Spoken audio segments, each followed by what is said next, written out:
As I went back to visit my childhood, I was surprised at how difficult I found it to go back as if in time and recall the memories that happened so many years ago. I think to myself, how do I write about my childhood without naming names of family or hurting those who may still be alive?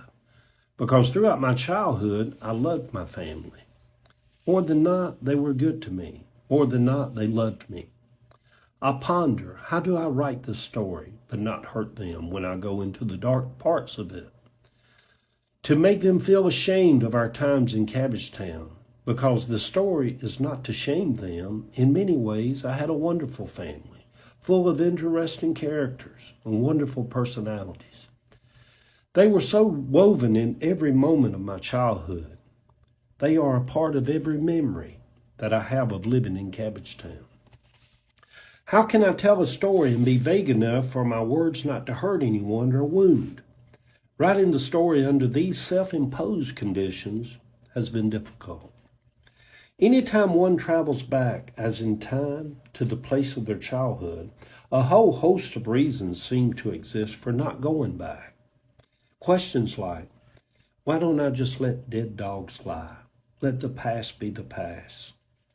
Looking back, I think about all of my insecurities in life, the feelings of helplessness, of being scared of going to bed at night,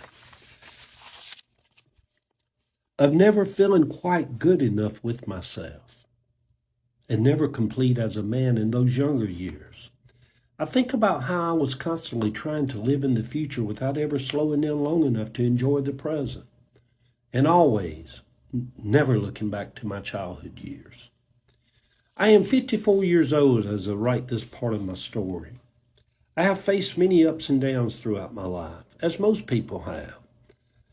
I find to travel back, as in time, a bit difficult and painful to face the past of my childhood.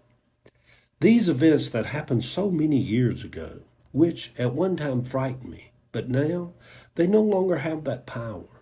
Some of these events I only wished for the longest time to pretend they never had happened. I guess that's why I spent the majority of my youth and adulthood ignoring most parts of my early childhood.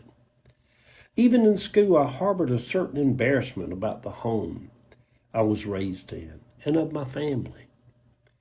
For example, one day when my mother came to pick me up at school in the third grade at Grant Park Elementary School, I was embarrassed by other classmates would make fun of her for the way she looked.